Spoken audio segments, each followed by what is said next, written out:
Teleimpacto, lo que necesitas saber.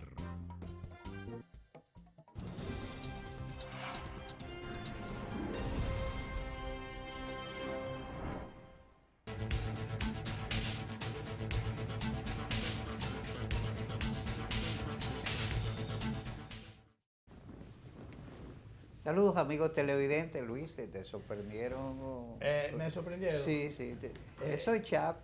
No, pero eso que aquí sabe que cuando uno no se puede apear segondea. Así es. Y en vivo, esa es la ventaja que tenemos, entre otras, muchas otras. Sí. Pero bien, no, lo que pasa es que yo estaba todavía conectado, parece que estaba conectado con el viaje. Sí, esa gira internacional tuya. Sí, ella a propósito de eso, pero antes de eso, como lo primero es lo primero hoy que hoy es el 6 de noviembre, que es el día de la Constitución. La primera Constitución. La primera Constitución de San Cristóbal. Y a propósito de eso, el día de ayer no debió ser cambiado el día, porque si imagínate, un país que cambia el día de su Constitución es un país que no respeta su Constitución. Comenzando por ahí. O mira el criterio, aunque ya eso es viejo, Acuérdate que la culpa es de la ley. Si la ley establece las excepciones precisas, el 21. Pero no establece esa. Debió establecerla, porque si la Constitución es lo primero, que por encima de la Constitución, a menos que no se le vea como un pedazo de papel, debe estar por encima de todo. Entonces, hoy no debió cambiarse ese día, no, pero ya eso estaba en la ley. Entonces, la ley debió tener como excepción. La iglesia aquella vez exigió sus días y lo consiguió. Entonces, ¿quiénes? Bueno, la sociedad debió... Y mira que yo asistí a las 2 vistas públicas. Pero se olvidaron de eso. Tú no dijiste, tú no te paraste. A nadie se le ocurrió. Se le ocurrió. A nadie. Bueno, pero así es. De todas maneras, ya como parte final de ese tema relativo a la Constitución, ha sorprendido unas declaraciones del presidente de la Suprema Corte de Justicia que le preguntaron, a no todo el mundo se le puede poner micrófono, porque bueno, y respondió que valió la pena, o valieron en este caso la pena. Ha valido la pena. Ha valido la pena. Sí, Fue así, ha valido. Sí. Bueno, para los fines es lo mismo, porque es un disparate, como quiera, de que se vea. Las reformas que se le han hecho a la Constitución. De 39 modificaciones, 37 ha sido exclusivamente para acotejar las cosas al gobernante de turno, para que sigan el poder. 37 de 39. Es un buen averaje, ¿verdad? Y entonces se le ocurre, en un momento tan coyuntural, al doctor Mariano Germán decir que ha valido la pena, porque siempre los cambios que se hagan son positivos. Yo creo que valió la pena la modificación que se hizo en la constitución del profesor Juan Bosch, que después le echaron para atrás cuando vino Balaguer. Valió la pena por algunas razones, sobre todo fue una constitución que estaba tan avanzada para los tiempos que fue imposible aplicarla y cumplirla y seguirla. Hubo que modificarla. Otra que... en el 10. Eso iba a decir otra que también valió la pena porque se consultó una serie de sectores y sobre todo, aunque bueno, hay aspectos que pudieran cuestionarse, pero sin embargo, fue una constitución que incluyó una serie de cosas, una gran apertura. Alguna gente no le gustó, pero fue por un sesgo político, no más que por otra cosa. Si se analiza bien, el problema está que después vinieron algunos de los mismos que aprobaron eso en el 10, en el 15 fue. Sí. Entonces vinieron y la modificaron otra vez. No conforme con eso, algunos de esos mismos quieren volver a modificarla. Están en eso. Para los mismos que la modificaron, pero en sentido contrario, entonces quieren volver a hacerlo. Señores, la institucionalidad hay que verla con mayor responsabilidad, desde otra óptica, más positiva, más constructiva, no tan alegre. Pero bien, hay tantas cosas y tantos temas, porque yo acabo de llegar al país, imagínate. Sí, pero bueno, la semana no, pero la semana que tú tuviste ausente fue particularmente luctuosa con la partida. Sí, no, por allá me enteré. Sí, la partida de don Luis Abinader. Don Rafael. Don Rafael Abinader. José Rafael Abinader. Y también el doctor Pellerano. El doctor Pellerano. El músico Yuli Mateo Rasputín. Y un prospecto de deporte de 19 años. Un accidente de tránsito. Sí, que parece que ya se va a hacer habitual que estos muchachos todos los años tengan que confrontar estas situaciones y partir en una promesa. Y que frustren una próspera carrera Sí, y corten a medio talle la propia vida.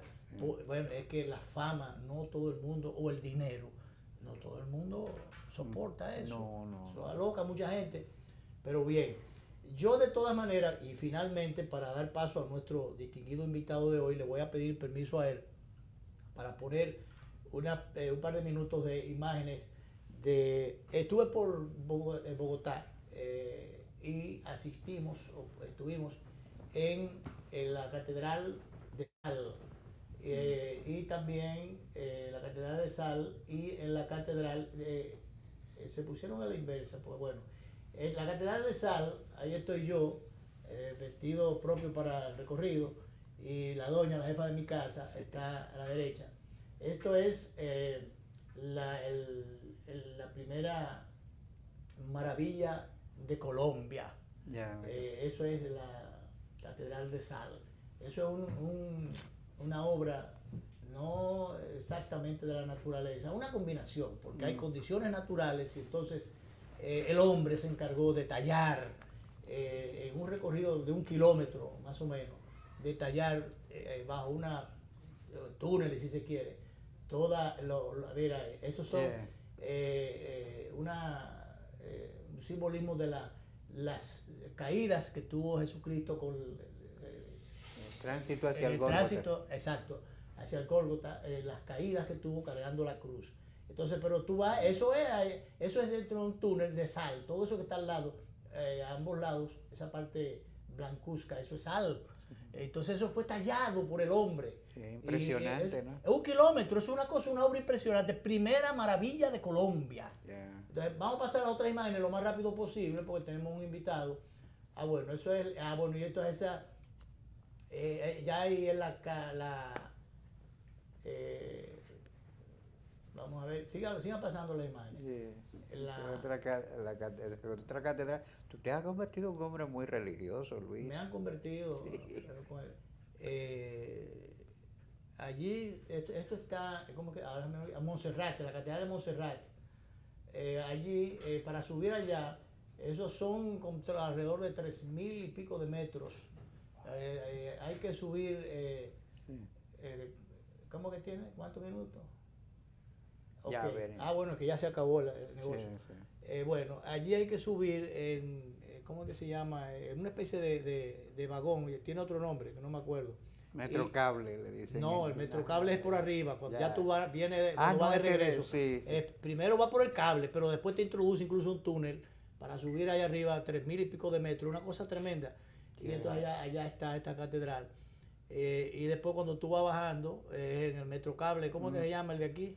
Teleférico. Eso mismo. Es lo mismo. Eso mismo. Pero el nombre correcto es Metrocable. Metrocable. Bueno, pues son unos cables que tú caminas un poquito llano, pero después mira un precipicio así para abajo. Todo eso, 2.000 y pico de metros hacia abajo.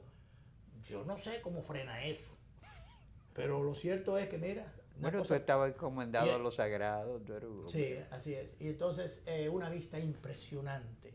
Y quiero finalmente resaltar solamente de Colombia, que tú ir allí es tener una impresión totalmente diferente a la imagen que se ha vendido producto de las narconovelas, el narcotráfico, el Pablo Escobar y todo lo demás. Colombia es un país extraordinario. Hermoso y de muchísimas potencialidades. De unas potencialidades extraordinarias, de muchísimo orden, de muchísima organización, partiendo por el tránsito. Aunque hay muchos taponamientos, pero cada cual va detrás del otro y espera su turno. Tú no ves que nadie se te mete por la izquierda o por la derecha o que te quiere pasar por encima. Tú no encuentras eso. Eso me impresionó muy positivamente y ojalá que copiáramos en esa parte realmente de Colombia y de los colombianos. Hay mucha organización, muchas cosas, muy amable, gente muy amable y realmente fue muy, muy provechoso. Sí. Es de los países donde yo puedo decir, en cualquier momento, si tengo oportunidad, vuelvo otra vez. Porque hay sitios donde uno va y ya, ¿para qué volver? Sí, ya no quiere volver. Porque me falta muchísimo, apenas fui a Bogotá, apenas. Sí, hay muchas otras. El Caribe colombiano es impresionante. Mira, otra muerte que yo no quisiera que no fueran. La semana murió el camarada Pecos en Venezuela, estaba bajo arresto domiciliario, fue un gran hombre. Yo Pero es la conversé varias segunda veces. muerte que ocurre en la cárcel. No, estaba bajo arresto domiciliario, estaba muy enfermo. Sí, pero que murió el otro en semanas pasadas. ¿Quién fue que Pero el murió? caso de Pecos ya la edad, estaba avanzado de edad y enfermo. Sí. Sí, Sí. 2 muertes en la prisión. Sí. Pero bien, tenemos al doctor Ramón Emilio Concepción, dirigente político, jurista prestigioso de nuestro país, Hombre de ideas. hombre de ideas, de cabeza bien amueblada, bueno, aun cuando tiene responsabilidades partidarias, es un libre pensador también, porque a veces esas cosas mortifican cuando Sí. tú piensas con tu propia cabeza, no pide prestado a otra para poder pensar. Esas cosas a veces en los partidos y en todos los grupos sociales y de cualquier naturaleza, eso a veces molesta, incomoda. Sí, sí. Entonces, sobre todo, si sobresale con sus ideas, con sus planteamientos, y se le ocurre trillar camino en pos de una candidatura presidencial o precandidatura presidencial, mucho más todavía, vamos a dar la bienvenida formal al doctor, nuestro querido invitado de esta tarde, y preguntarle, va a haber muchas cosas con las que tenemos que hablar, hay muchas cosas, pero para ir en el orden que corresponde, preguntarle a él qué tan difícil o fácil, porque están las dos cosas, se le ha estado haciendo el trillar ese camino por la precandidatura presidencial en su organización. Si se ha ido despejando un poco el camino, si ha ido ganando terreno, si se ha comprendido que en una organización democrática hay el derecho a aspirar y a competir, si esas cosas se han ido despejando, o si lo ven allí a él como un peligro o como una cosa rara dentro de la organización. O si le han dejado poco espacio. Sí, todo eso. Bienvenido, doctor. Buenas tardes. Contentísimo de estar con 2 amigos una vez más. Gracias, doctor. Mira, fácil no ha sido. Fácil no ha sido. Tengo que ser honesto. Pero el problema es que cuando le llega el tiempo a una idea que se ha madurado durante mucho tiempo, durante muchos años, no hay nada que pueda detenerlo. Obstáculos han habido, habrán. Nosotros estamos preparados para irlo vadeando, saltando o en última instancia confrontarlo. Pero dejamos la confrontación como última instancia. Nosotros lanzamos la candidatura en Nueva York en mayo, dijimos entonces que veníamos al país a recorrer el país, eso estamos haciendo. ¿Estás recorriendo el país? Estoy recorriendo el país, ya incluso para este fin de semana me voy al sur largo, San Juan, Juan de Herrera, Elías Piña, Mata de Farfán. Pero básicamente los zonas del PRM, con eso es que está dialogando. Claro, porque ahora hay una contienda interna Sí. que hay que vencer primero para después proponerse al país. Aunque claro, el discurso que manejamos, el debate que estamos manejando, nosotros sostenemos, las circunstancias obligan a ponerse por encima del partidarismo, por encima del sectarismo. ¿Qué sostengo? Los dominicanos tenemos 2 décadas perdidas. América Latina tuvo una década perdida en los años 80 y todavía paga las consecuencias. Nosotros tenemos 2 décadas perdidas, donde no podemos decir que hay resuelto un solo problema básico. Mire cómo usted va a Colombia y se maravilla. Colombia todavía al principio de la década del 90 había un caos con la violencia, narcotráfico, paramilitarismo, La inseguridad, narcoterrorismo. Que esa no Colombia es es un modelo a seguir en este momento. Así es. ¿Por qué? Porque apareció un hombre que en el momento de extrema dificultad, recuerden ustedes, habían matado a Luis Carlos Galán Sarmiento, uno de los políticos liberales de más luces que ha dado Colombia en el siglo XX y lo que va del siglo XXI. Ese partido fue exterminado en su liderazgo fundamental. Correcto. Pero apareció un hombre con el cual usted puede tener diferencia, que fue el presidente saliente antes de que entrara Santos, el presidente Álvaro Uribe Vélez. Hay muchísimas ideas sobre él, muchísimas... Pero es un hombre de gran preparación. talentosísimo. Y de mucho nivel académico. Talentasísimo, Eso con debe mucho reconocerse. nivel académico, con mucho carácter, con mucha determinación. Sí. Cuando él empezó a buscar la presidencia de la República, se dio cuenta lo que había dicho Luis Carlos Galán Sarmiento, que Colombia estaba destrozada. Luis Carlos había dividido Colombia en 3 hemisferios y decía, arriba hay un sector que tiene todo el poder político, todo el poder económico, sabe que Colombia no va bien, sabe lo que hay que hacer para mejorar a Colombia, pero se conforma con cinismo, decía Luis Carlos. En el medio están los indiferentes, a eso no le importa si Colombia vive, si Colombia muere, son indiferentes, tampoco le importa si Colombia tiene futuro. Agregaba, me preocupa, decía Luis Carlos Galán, el tercer hemisferio, que son los radicales. Ahí estaban los políticos corrompidos, ahí estaba el narcoterrorismo, paramilitarismo, narcotráfico, esa violencia generalizada. Recuerden ustedes, Pero hubo un momento que volaron director en su propio periódico trabajando. Claro, de todo. Y arzobispo, dignatarios de la No, iglesia. no, Pablo Escobar arrodilló el Estado. Arrodilló el Estado. Eso fue lo que Y pasó. Colombia ha sido realmente escenario de situaciones, de episodios interesantísimos y otros muy preocupantes y sangrientos. Recordemos Eleazar Gaitán. Sí, Antes, 48. en Ahí empezó la gran 48, tragedia. ahí fue que una empezó la tragedia que violencia. cuando líder de amplia aceptación, entonces lo asesinan en plena calle. Y Que eso dicen que lo asesinó su propio partido liberal. Claro, eso le A partir costó, de ahí vinieron los le problemas. costó a Colombia la muerte de más de 3.500 personas, Sí. quizás mal contadas. Así es. Creo que el doctor Joaquín Balaguer le cogió ese Estaba allá. acontecimiento. Y a Él Fidel Estaba también. allá. A Fidel y a también. Fidel Castro también. Estaban allá en ese momento, fue un momento muy sanguinario, de mucha Bueno, sangre. en esa oleada de violencia y de desencuentro fue que se fundaron las FARC. Exacto. La coincidió. división del Partido Liberal, y se divide el Partido Comunista, Claro. que había en esa época entre pro-chino y pro-ruso. Yo, los estudios que he hecho, terminé responsabilizando 2 sectores básicos de lo que pasó en Colombia. La izquierda colombiana y los ganaderos colombianos. Ajá.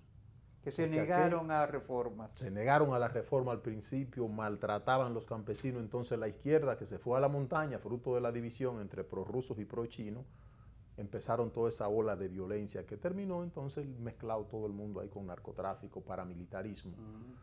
Pero Colombia tiene una gran ventaja. Pero son situaciones que ha ido superando Colombia. No, la ha superado. Oye, la ha superado. Colombia, tremendo. el precio que pagó ese país para entonces levantarse como se ha levantado y ser la gran nación que es Colombia ahora. Y ahí juega el papel importantísimo un hombre que había sido víctima, porque el padre de Álvaro Uribe lo asesinaron las FARC. Sí. Es decir, era un hombre que conocía, había sufrido en carne propia la desgracia que ocurría en esa nación. Bueno, entonces yo no recordaba ese dato. Sí. Con razón entonces de esa posición No, por eso muy cerrada que tenía Uribe con las guerrillas. Y Claro. por eso le han imputado y- a él ser el padre del paramilitarismo. El problema es su ignorancia, Sí. porque el paramilitarismo surge en el año 1987-88 sí, sí. y él aspira en el 2000-2001. Ajá, O sea sí, que sí. son de los sanbenitos que le pegan a los políticos Ajá, responsables, y Colombia en ese momento necesitaba de un político responsable. Igual, ¿qué pero anda parece planteando? finalmente que ese estigma que tenían los colombianos, que le daba incluso dificultad hasta ir a otros países o claro. abrirse camino en otros países, comenzando por el aeropuerto.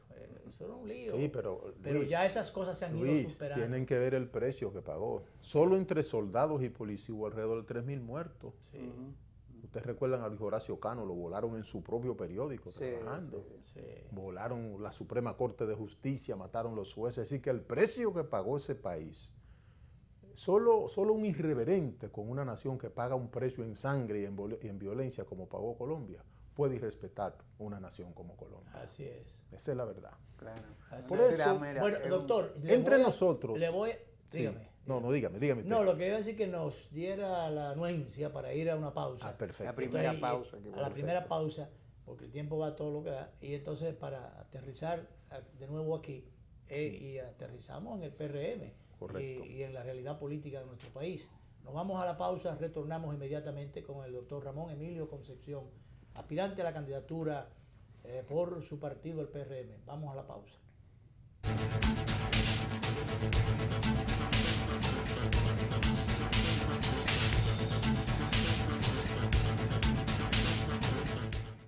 ¿En qué gastamos los dominicanos? La quinta encuesta nacional de gastos e ingresos de los hogares que elabora el Banco Central de la República Dominicana nos revela qué productos compramos, dónde y cuánto gastamos dependiendo del lugar en que vivimos, de los ingresos y nuestra edad. Esta encuesta es muy importante, ya que con esta información podemos actualizar el costo de la canasta familiar dominicana, que permite establecer nuestras condiciones reales de vida. Durante el 2018, los encuestadores del Banco Central, debidamente identificados y cuya identidad podrás verificar entrando en la página web del Banco Central, estarán visitando distintos hogares a lo largo de todo el país. Si tu casa resulta seleccionada para esta encuesta, nuestro personal estará recolectando la información necesaria.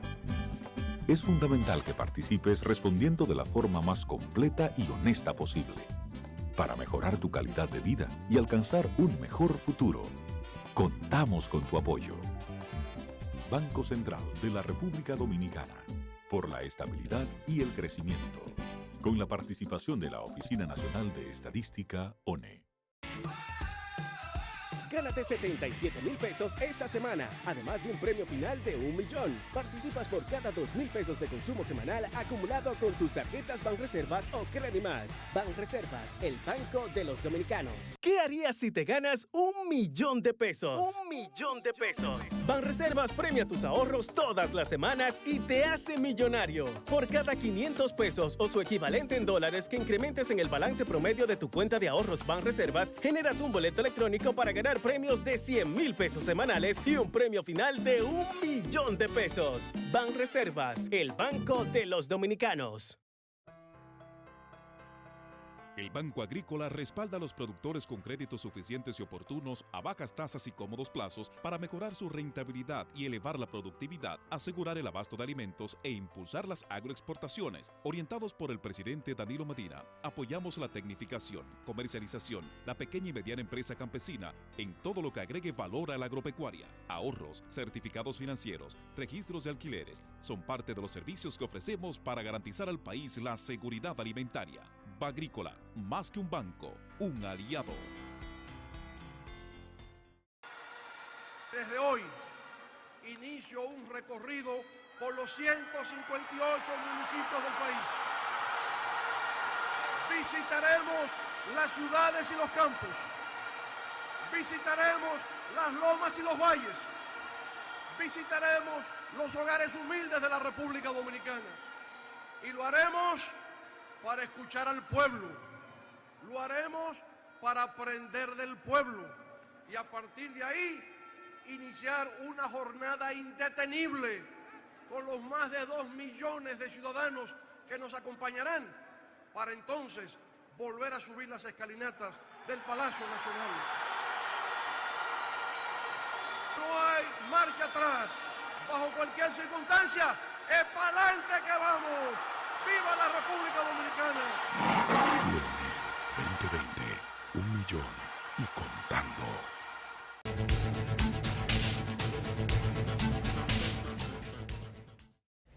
Bien, pues aprovechemos la presencia del doctor Ramón Emilio Concepción para meternos, aunque sea un poquito, en el constitucionalismo. Doctor, una valoración suya o una opinión sobre las declaraciones del presidente de la Suprema Corte de Justicia de nuestro país, que a propósito de el 6 de noviembre, aunque esto se dijo el 5 de noviembre, expresó que ha valido la pena las modificaciones constitucionales que han tenido el país, las reformas constitucionales que han tenido lugar en el país. ¿Qué opinión le merece esa declaración? Probablemente tenga la buena intención, sin embargo, las palabras hay que meditarlas muy bien para que después de dicha no pesen demasiado. Yo tengo un criterio muy particular sobre lo que debe ser una constitución en un país. Y usted lo decía ahorita, cuando una constitución se modifica 40 veces, 39 veces, y de esas 37 son solo para pensar en el caudillo que esté de turno en ese momento, el país está regresando a los tiempos de Concho Primos. ¿Por qué surge la Constitución en el siglo XVIII? Había una lucha permanente entre el monarca y el parlamento. ¿Cuál de los dos tenía más poder? El monarca, que cogía a los hijos de ustedes, los míos, y los mandaba a la guerra cuando le diera la gana, que cogía las cosechas de los graneros de los agricultores para producir guerra, y entonces ahí que los científicos del derecho comienzan entonces a decir, ¿cómo vamos a parar esto? Nace entonces la idea de la supralegalidad, que ellos le llamaban a la Constitución, para ponerla por encima del Parlamento y por encima del rey. Aquí se juega con la Constitución como usted y nosotros nos cambiamos todos los días de chaqueta para ir a nuestro trabajo, a nuestra oficina. Y eso no termina nunca bien. Empezamos desde 1854 con don Pedro Santana para hacer un traje a su medida. Usted mencionaba ahorita la del 63, vino Balaguer, hizo otra en el 66. Esa duró un poquito, porque esa duró, tengo entendido, hasta 1996, porque se presentó una crisis política. Hasta la del 94, cuando la gran crisis política. Ajá. Como salida. En ese momento, como salida, usted la entendería. Pero estar modificando una constitución nada más para saber si usted va 4 años más, o yo voy, o va a Clime 4 años más, eso no conduce a nada, porque nunca se fortalecen las instituciones. Y Mariano sabe, él sabe muy bien, que cuando Leonel fue a plantearle a Joaquín Balaguer la última vez la reforma de la Constitución para reformar el aparato judicial, ya Balaguer jubilado, claro está, le dijo al presidente Fernández que no tocaran esa Constitución, que lo dejaran para las próximas generaciones. Todos la tocaron, la Constitución, miren lo que pasa, el PLD ahora el último gran partido que queda en el país, en una crisis tremenda, nosotros primero en el PRD nos desgarramos. ¿Por qué? Porque cada presidente entiende que puede jugar con la Constitución a su antojo, a su capricho. Y eso nunca hizo termina Hipólito bien. en su momento, Claro. ahora dice ayer que Ahora se arrepiente. dice Bueno, pero 70 ya veces es que se muy tarde, arrepiente, ya pero el ya es daño tarde. está hecho. El daño está hecho ya. Al partido y al país. El daño está hecho. Y a la ahora institucionalidad. se está hablando ya de que en el Congreso comienzan los vientos reformadores. Porque recuerden, Claro. la reforma del 2015 la hizo la vetusta Comisión Política del partido de un hotel en el este. Sí. A lo que yo le llamo la vieja monarquía, porque es una monarquía la Comisión Política del PLD. Actúan como si esto fuera una monarquía. Y en 24 horas ordenaron a sus legisladores que había que modificar la Constitución, la modificaron en 24 Un órgano horas. desfasado, dictatorial, que impone las cosas por encima de los derechos democráticos Es así. o derechos que le asisten a los órganos. Entonces, así no hay democracia. En medio de esta circunstancia, mis dos distinguidos amigos, es que Ramón Emilio Concepción ha salido a buscar la presidencia de la República, tratando de establecer un discurso por encima del partidarismo, por encima del egoísmo. Yo he dicho, hay una situación tan delicada en el país. La sola aspiración, ¿qué le ha costado? ¿O cómo ha caído? Siempre se paga un precio. Se paga un precio. Pero el hombre público, y sobre todo cuando se ha dedicado, Está según para el eso. criterio de uno, porque yo puedo tener un criterio, usted de otro, yo creo que me he dedicado toda mi vida política a tratar de hacer debate de las ideas. Yo no temo ningún debate, por difícil, por ríspido que sea, yo no lo temo, creo en el debate de las ideas. Lo que hay muchos que dicen que son demócratas, pero le temen a la democracia. Sí. Churchill decía, los problemas de la democracia se resuelven con más democracia. Nos fuimos del PRD a fundar un partido porque entendíamos que Miguel no se comportaba como un demócrata. En el PRM hubo y todavía permanecen algunos visos de que estamos en el viejo PRD. Entonces yo estaba consciente de eso y salí. ¿Qué estoy planteando? La situación del país es tan delicada, pero tan delicada, que no cualquier presidente va a poder manejar lo que deje el PLD cuando salga del poder. Si aquí no se juramenta un presidente que al día siguiente de tomar posesión pone en marcha un plan de reconstrucción económica y de infraestructura de emergencia al estilo Franklin Delano Roosevelt, al estilo Plan Marshall en Europa después de la guerra, oigan, mis dos amigos, le garantizo que antes de 6 meses podría este pueblo andar desandando los pasos de Venezuela, Ecuador, Perú. Terrible, ¿no? Terrible. Hay, sin embargo, doctor, porque, bueno, reformas económicas, pero aquellos que osaren introducir reformas económicas y pisar determinados callos, porque ¿por qué no se han firmado los pactos energéticos, tributarios y todas esas cosas? Sencillamente porque la presión de todos esos grupos económicos, estimado amigo, la presión, doctor, de todos esos grupos económicos, hay boicoteado todo eso. Bueno, entonces el jefe de Estado decide para quién gobierna. Sí. Si para el bienestar general de una nación o si para el bienestar y el beneficio de un grupito en un país.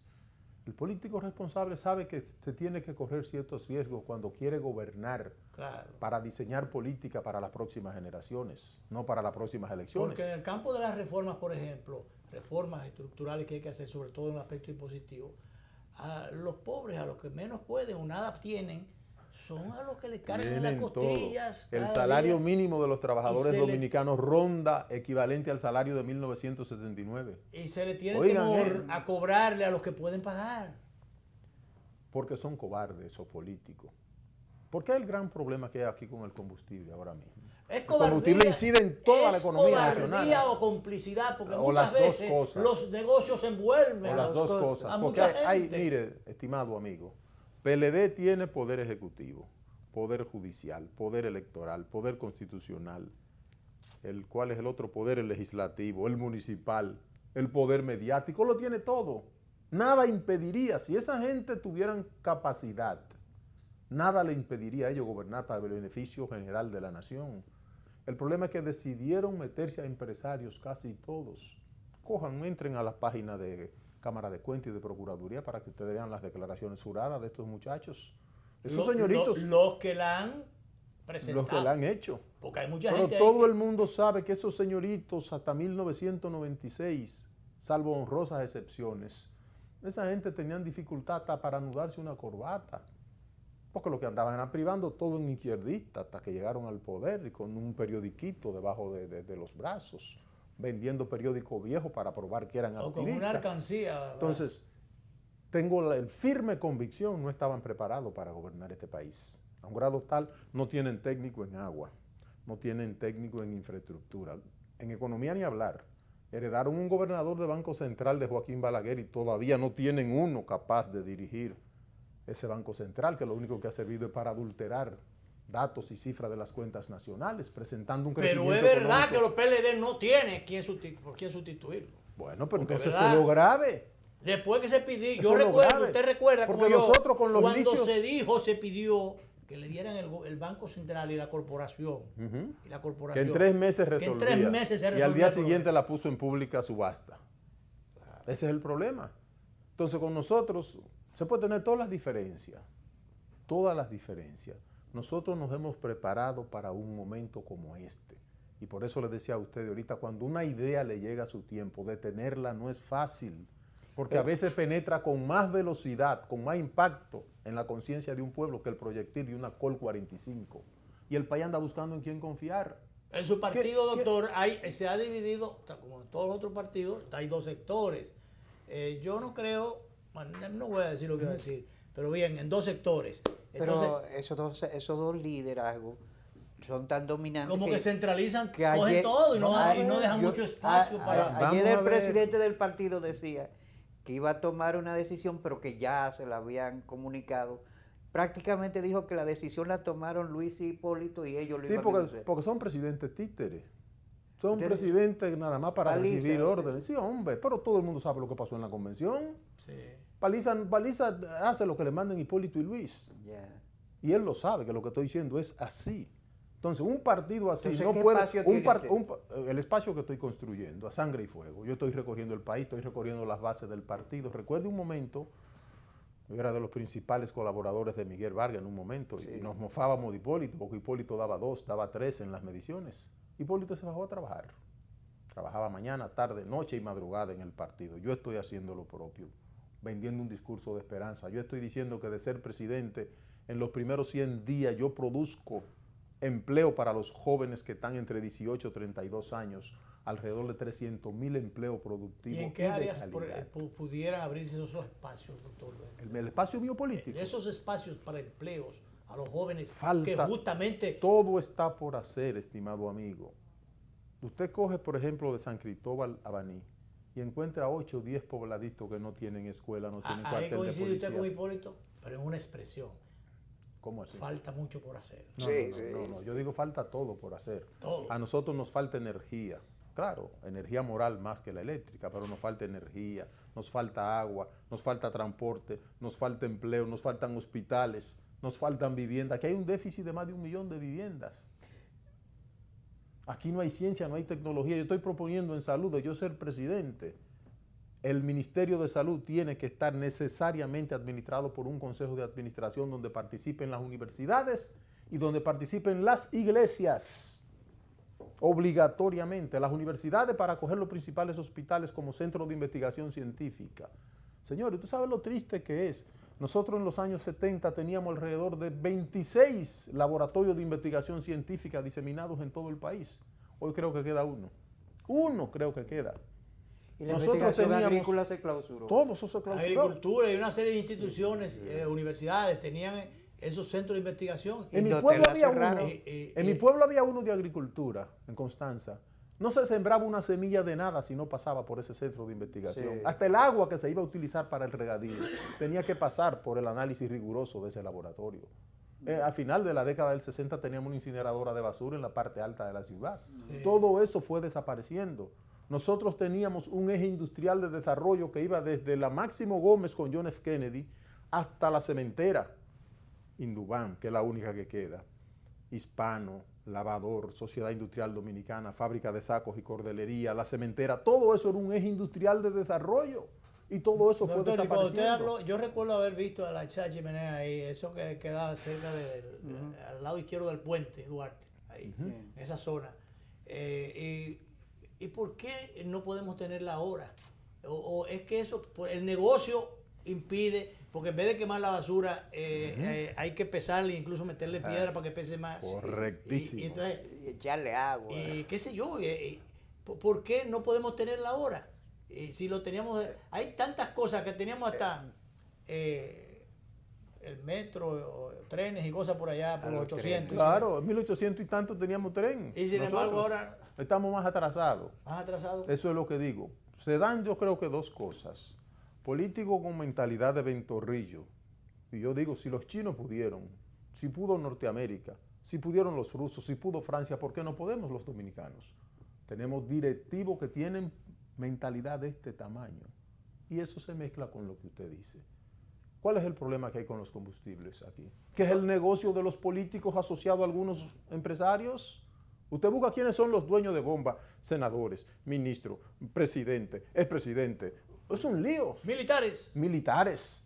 Entonces un país tiene que tomar una decisión en un momento determinado. Aquí llegó el momento que nosotros tenemos que saber qué vamos a hacer con nuestro porvenir inmediato. Y eso el pueblo tiene que jugar su papel. Doctor, la anuencia, nuevamente vamos a la pausa. ¿Estará entendiendo ese blanco de público electoral que hay ahí? ¿Estará entendiendo o está en capacidad de entender ese discurso y poder ganar terreno para conseguir una candidatura, primero interna, después externa, hacia el gran conglomerado y poder convertir eso en una realidad? Vamos a la pausa y de allá para acá volvemos con nuestro invitado de este día, el doctor Ramón Emilio Concepción. Vamos a la pausa.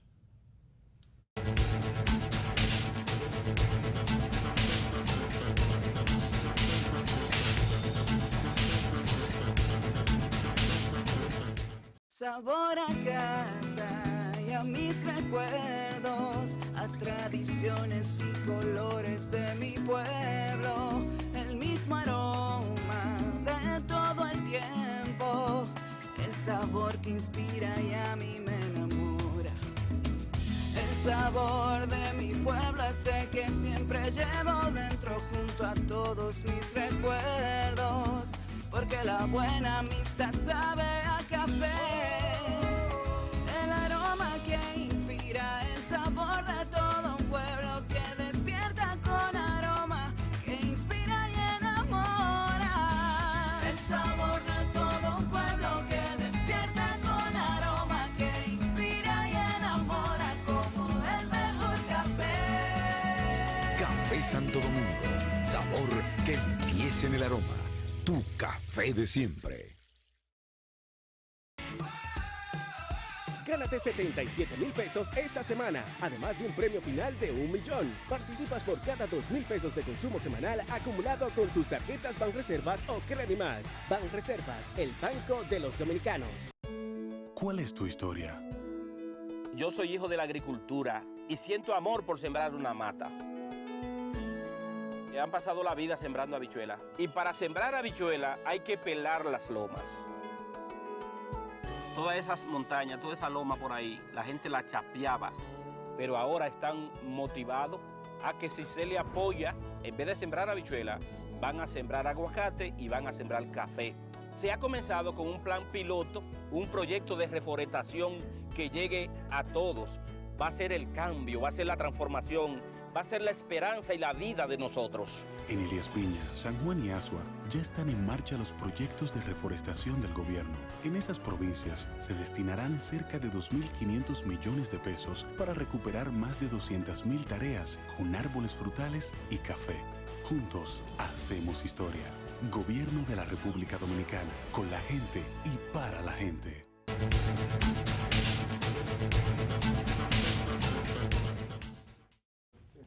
Bien, seguimos el desarrollo, bueno, la última pausa, el desarrollo del programa con el doctor Ramón Emilio Concepción. Le preguntaba cuando iba a la pausa, doctor, ¿usted cree que ese mensaje lo entiende ese conglomerado que se habla de que, bueno, aquí falta discurso, aquí faltan, no hay alternativa, pero como que a veces cuando se quiere ofrecer algo diferente, y siempre tengo en mi memoria aquella vez cuando dentro de mucha podredumbre o esa cefalía que había en la política y en muchas cosas, incluso en los valores, en la seriedad de los hombres, aparecieron dos Césares. Sí. César Nicolás Pecho César Estrella y César Estrella Sadalá. Es una mutual, pero eran tan serios que yo creo que ni siquiera su familia votaron por ellos. Sí, sí. Entonces, esa vez el verbo no se convirtió en carne. Yo le pregunto que si eso Mire, el problema no es, en las condiciones que está el país, puede poner al más honorable de los dominicanos. Y si no sabe por qué hemos llegado a esta situación de crisis que tenemos, grave, pero si no sabe cómo empezar a devolver esa situación de crisis, todavía es peor. Aquí es un cambio para que nada cambie, un cambio para que todo siga igual. Yo estoy proponiendo un cambio político, económico y moral, que el país lo necesita. Por eso hablo de poner un plan de reconstrucción de emergencia rápido para generar empleo. ¿Qué es lo que necesita un joven? Si usted hace su esfuerzo con su hijo y lo pone en la escuela desde los 4 años hasta los 22, los 23 que sale de la universidad, y ese muchacho no sabe dónde va a trabajar y tiene que terminar o en un hotel sirviendo trago o en un taxi en las calles del país, hay frustración. Se supone que un Estado que planifique sabe cuántos médicos necesita, cuántos ingenieros. O una fuga de cerebro. O una fuga de cerebro. Las capacidades se van. Entonces, antes se planificaba. Había una materia que se llamaba planificación de Estado. Ya nada de eso existe. Ahora, esos planes de emergencia requieren recursos y aquí hay un déficit de dinero para... ¿Déficit de qué? Para el sector público. Por Dios. Yo no sé en lo privado. No. Pero espérese. aquí hay un presupuesto que tiene un faltante mío, que hay que completarlo con préstamo. No desespere, espérese, amigo. No desesperé. Usted sabe que solo la Secretaría de Educación está manejando 5 veces lo que era el presupuesto de 1996. Todos los cuartos del mundo. Usted sabe que ahora se va a aprobar... Pero sin embargo, hay mucha gente a la que le han comprado solares para hacer escuelas que le deben cuarto. Bueno, pero el problema es el negocio, pero no es porque no hay dinero. ¿Qué negocio? El PLD ha manejado en 20 años 10 billones de pesos, 10 millones de pesos. Desde que nos fundamos, 1844 hasta 1996, 150 y tantos de años de presidentes para atrás, manejaron apenas el 13% del presupuesto general de la nación. Por eso le decía ahorita, PLD no tiene excusa para no haber hecho una gran nación. Tenemos sol, tenemos agua, tenemos tierra, tenemos una ubicación geográfica. ¿Pero usted no cree que una parte de esa gran nación la ha hecho el PLD? Yo lo digo en función de una obra material que está ahí, doctor. Yo no sé a qué costo, pero está ahí. En la capital y en Santiago. En las distintas provincias. Hay muchas cosas que se han hecho aquí. Ha habido... con sus bonanzas y sus males, con sus errores y sus pecados, cuánto nos han costado. Ha habido averigüe cuánto nos han costado. Una realización. Nunca la obra de infraestructura es criticable. Hay una transformación. Lo que sí es criticable es que la carretera El Abanico Mi Pueblo, que son 51 kilómetros, se presupuestó en 41 millones de dólares y terminó costando 161. Lo que sí es criticable es que Pinalito, que se presupuestó en 61 millones de dólares, terminó costando 367. Ese es el problema. Porque muchas veces esas obras se amplían, doctor. Muchas veces. Digo, ¿pero cuántas veces? No quiero La carretera de mi pueblo sigue siendo la misma desde que la hicieron en el año 1956, 57. Yo digo que se amplía el servicio, porque por ejemplo la Ocoa... ¿Pero cuántas veces? Del cruce de Ocoa, de Ocoa hasta San José de Ocoa, mi provincia, sí. Le agregaron, veo por ahí, le agregaron alumbrado eléctrico, las aceras, una serie de cosas. ¿Hasta cuánto se puede ampliar un presupuesto? 10 veces, 12 veces, de 61 millones a 367. Un determinado porcentaje, no puede ser. En administración puede variar de un 8 hasta un 12. Si no, el que planificó es un loco. Pero no puede ser abierto. Pero no puede ser 1000%, 3000%. Eso es verdad. Entonces, ¿cuál es lo grave? ¿Cuál es el problema básico que los dominicanos objetivamente, olvidémonos del candidato ahora, como dominicanos sensatos, qué problema básico del país tenemos resuelto? Y todavía viene lo peor. El de la educación, que es el principal, no lo tenemos resuelto. Deje que ese dinero de seguridad social se audite en este país, que yo le voy a hacer un cuento. Yo escribí, decenas de artículos. La seguridad social. Es un desastre. Pero eso es un desastre. Fue distorsionado la intención. No, es que se votó una ley desde el principio que no había funcionado ni en Chile, ni en Bolivia, ni en México. Estaban los precedentes. Yo escribí decenas de artículos advirtiendo que el dinero de los trabajadores, en el momento que se lo entregaran a los tiburones de la especulación, nos preparáramos para los que venían. Usted no ve que ahora es que no se lo entregaron ellos mismos, porque usted no recuerda aquella vez la guerra de los periódicos y los periódicos y los bancos. Ya usted está cogiendo los periódicos y los bancos, pero una guerra. Pero el político es el responsable. Y entonces distorsionaron. Si usted es senador de la República, ahí lo dice el senador Iván Condón, ustedes tienen que ver cuáles son las leyes que van a aprobar o desaprobar, porque a veces se le sirve más a una nación impidiendo que una ley pase que pasando una ley vieja por pasarla. Claro. No, casi como pasó recientemente con la ley de partidos y organizaciones. Sí, que se pasó para salir de paso. Una defensa. Y la crisis se quedó igual, porque han dejado en la cúpula de los partidos que hemos fracasado. Lo que había que resolver no lo resolvieron. No se resolvió. Que era quitar las cúpulas, quitarle a las cúpulas de los partidos la oportunidad de cercenar la democracia interna. Perfecto. De los partidos. Ahí esos son los demócratas que no creen en la democracia, que quieren un traje a su medida. Y los pueblos terminan pero entonces... hubo complicidad, porque ahí se juntaron mansos y cimarrones para hacer una mayoría y aprobar eso. Pero ¿cuál es el problema que se abren las naciones donde se actúa como usted ha descrito con mucha propiedad? Es que se abren las puertas para cualquier tipo de aventura. Sí. O gobiernos autoritarios y autocráticos, pero también gobiernos anarquistas. Señores, observen Venezuela.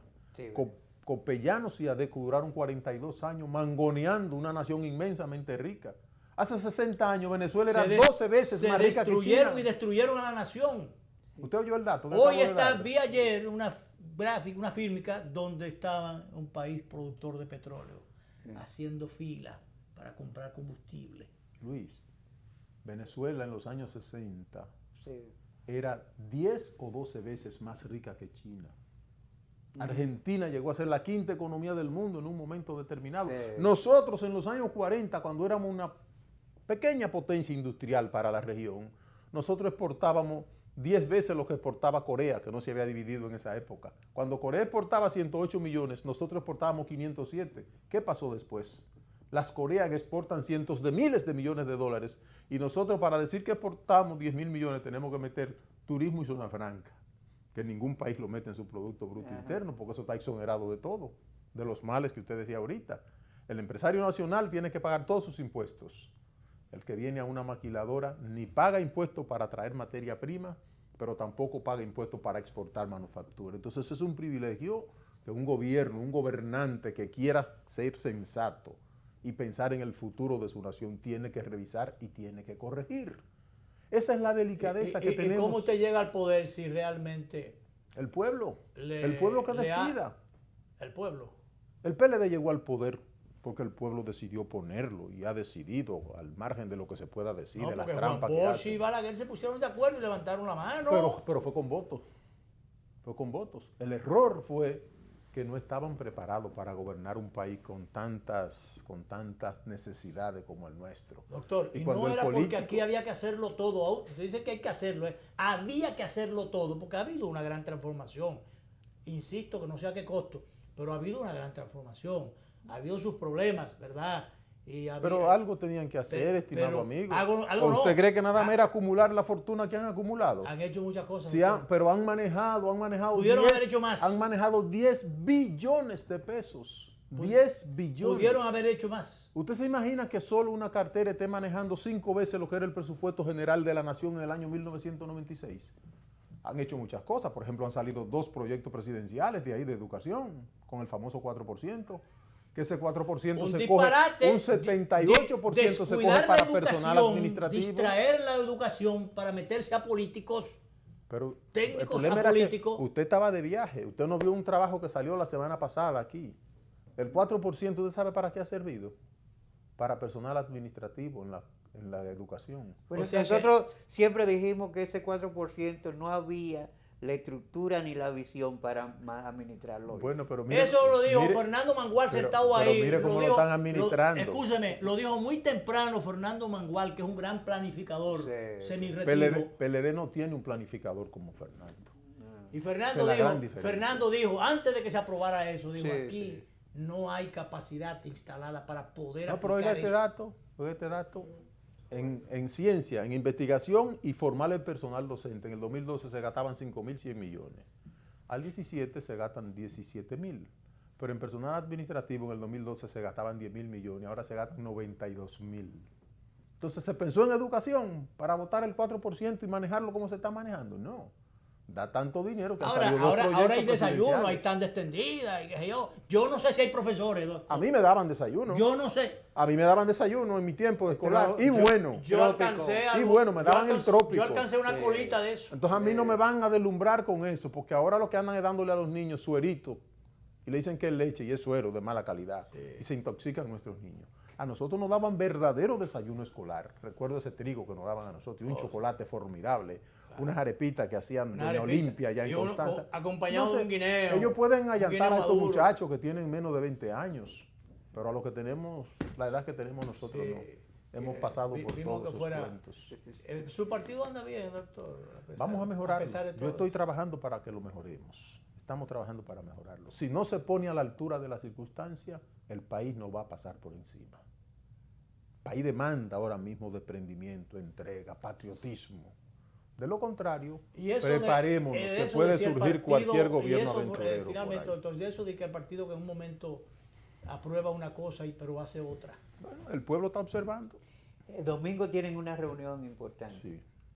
El domingo se va a decidir qué tipo de primaria va a ser el tipo partido. De primaria. Que es lo y no es la cerrada, y eso no está aprobado. Que es lo que decía y eso no fue lo que le recomendó. La dirección ejecutiva. Le comunicó a la Junta. Pero como la ley le da al organismo de mayor jerarquía en el partido tomar la decisión, por eso está yendo al Comité Nacional, que está por encima de la dirección ejecutiva. Allá. Entonces ahí tomarán la decisión. Que fue lo que quiso hacer el PLD, amenazó con eso, pero después llevaron a la Junta otra cosa. PLD puso a bailar el son que quiso al PRM. PRM no entendió que no tenía velo en ese entierro. O coincidía con Leonel o coincidía con Danilo. Y son PLDistas los dos. Puso a ofrecer votos para apoyar cosas. Bueno, son los errores. A prestar votos. Son los errores que nos ha costado 7 derrotas consecutivas. Errores costosos. Si no corregimos, se nos pega la octava en la costilla. Bueno, que puede pasarle lo del Visco, el toro y la ventana del profesor Juan Bosch. Le sale huyendo al toro que no es. Ve 2 ventanas, se mete por la que no es y lo agarra el toro que es. Y lo cornea. Para todo eso está en el ambiente. Gracias. A ustedes. Ramón Emilio Concepción ha estado con nosotros, del PRM, aspirante a la candidatura presidencial de su organización. Esta noche a las 11:30, como siempre, vamos a repetir esta conversación. Mañana el sondeo emocional. Sí, el sondeo emocional. Y el José jueves nos encontramos de nuevo. José Manuel Pérez Hernández, como siempre, psiquiatra, nuestro psiquiatra. El país necesita un psiquiatra. Ya nosotros tenemos el nuestro. Mañana será otro día. Nos vamos y nos vemos.